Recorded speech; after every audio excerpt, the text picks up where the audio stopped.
Sorry for making you guys wait. But no, listen, you win a league game by 20 points. You're going to feel good about that. And I think the guys should feel good about that. I thought we had a great energy to start the game on both ends. I loved our defensive focus early in the game.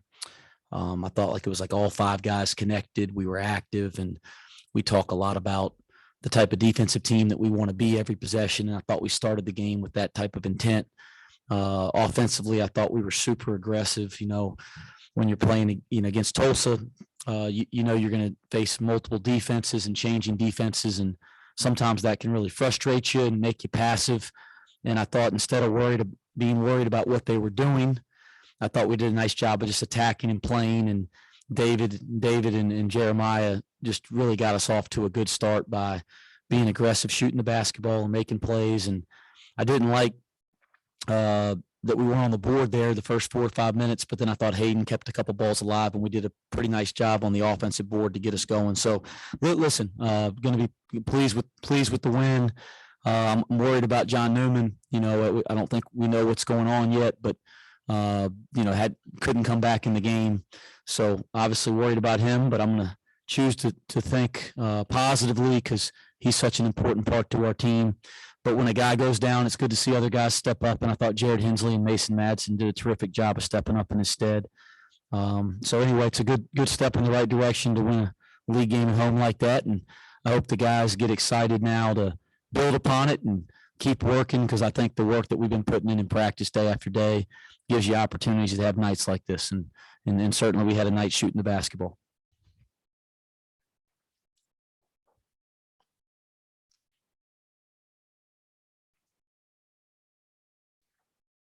Questions?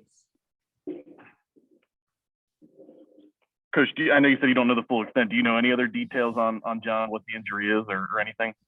I don't, Justin. I know it's his knee, and he had surgery on that knee not last season, but he hurt that knee in the ACC tournament his sophomore season, and then I think he got it scoped. It was a meniscus. And so I know it's the same knee, but what the injury is, I don't think we know yet. And hopefully we'll know more here in the next 24 hours. When you're shooting it that well from three, I think you were 9 of 15 in the first half. Are you a coach who's just like keep firing them up and until that percentage comes down? I'm a coach that just wants a good shot on every possession and wants the backboards to be covered and wants us to have some defensive balance and transition. I never think too much about, are we making them, are we missing them? It's just more like, let's just execute to get a great shot. Let's cover the board so we're in position to get it if we miss it. And, I think I have a lot of confidence and trust in our players. And some nights it's not going to go in, and hopefully we can still win those games because of who we are defensively. And some nights you step up and you knock 16. Some nights you make 16, and you better be good enough defensively to win when you make 16 threes.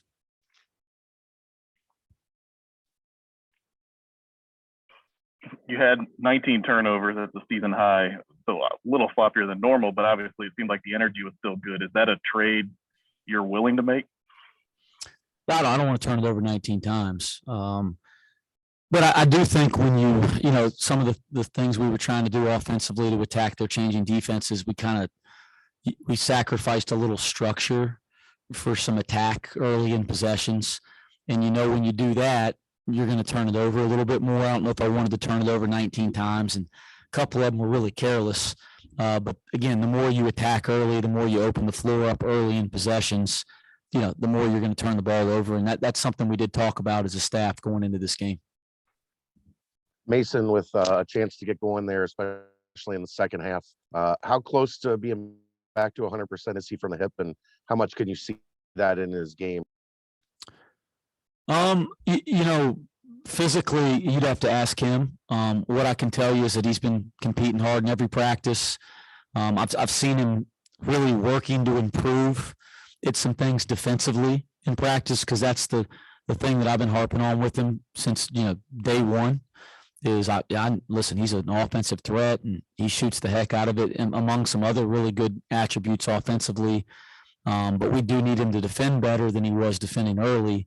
And he's worked really hard at that. And that's all you want as a coach. You point out some of the things you think that need to improve, and you want a young man that comes in and approaches it the right way every day, which he has. And what's been neat is he's been working steadily at trying to be great defensively in practice since he's come back off the injury, and he's been able to do it every single day. And so it's nice for him to get some results. And I thought he had some really nice defensive possessions tonight. He got a couple big deflections that started fast breaks and got his points in the open floor. So I don't think Mason's a bad defender, never have, but I think he's got the ability, because he's got great athleticism and feet, to be a plus defender, to be a guy that really gives us something defensively when he checks in the game. And I thought he did that at times tonight. Wes, it's a little bit of a slower period for you guys in the league schedule right now. Do you kind of wish you could bottle some of this up from tonight? And what do you actually do to try to carry a performance like this over to next week? Yeah, I let you guys talk about all that kind of stuff, and I don't think like that. Listen, we gave them tomorrow off. We'll be working as a staff, maybe out recruiting. And then Saturday we're going to come in and try to get better. And I really do. It sounds like coach talk or cliche. I really do try to take it just one day at a time, and controlling that day and how much we can improve and grow. And that's how we'll approach it. I don't believe in, I tell the guys all the time, like the heat check thing, like I think it's the stupidest thing in the history of basketball, a heat check. Like you make 3 in a row and then you come down and take a terrible shot because you got to check to see if you're hot. Like, I always felt I was going to make every shot I took. Like I didn't need a heat check. I was always hot, and so like the same thing with you're playing great, you're riding. There's no riding waves. Like great teams play the right way, they work the right way, and they play to the same standard every night. And that's what I'm concerned with, not riding some type of wave. I don't think this is some kind of hot streak or wave. I just think our guys worked really hard, and I think they're finding some good results because of it, and hopefully we keep doing that. Coach, speak. You gave up 15 offensive rebounds, but you only gave up 4 second chance points. So while you're probably not happy with the first one, you got to be happy with how they fought when they did let. Yeah, you guys know, I've talked about this in every press conference. I feel like all season, I want us to be better at getting the ball off the board on both ends. And our defensive rebounding and our transition defense has really frustrated me all year. And there was a lot of possessions tonight I was frustrated with it. But I thought our effort to just kind of play the next play when something poor happens, I think that's been significantly improved over the last couple games. It was great against Wichita, maybe the best it's been all year. And then, as you mentioned, hey, you give up an offensive rebound. Everybody that's in our locker room knows that's not a good thing.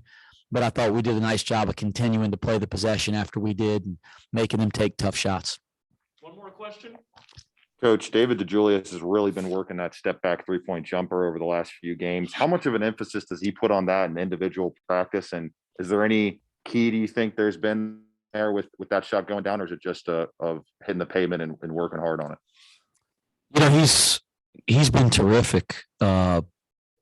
He's just been terrific. He takes on some of the most difficult defensive assignments, and there are great guards in this league, and he takes on the most difficult guard assignment when he's in the game every night. And then offensively, we just ask for so much for him to create offense for our team. When it comes to his shooting or his step back, he's just so elite at creating space. He's like very quick twitch and difficult to keep in front. But he can really create space to get a shot. And the difficult part of guarding him is he does a good job of doing that, whether it's behind the 3 or 2. And then if you leave your feet, he's good at drawing fouls and getting guys in the air. And you see that more in the NBA, but he's kind of got that type of game. I've never been a big fan of that shot, right? Because you're not breaking the defense down. You're not in great position to offensive rebound. But I've always felt like you allow really good offensive players to play in their comfort zone and to play with freedom. And, that is a shot he's very comfortable with and a shot that's very natural for him. So for him, we let him shoot it. And I think he shot a pretty good clip at it this year, and he's gotten fouled doing it a lot as well. All right. Thanks, Coach. Thanks, guys. Thanks, Coach. Thanks, Coach. Thanks, Coach.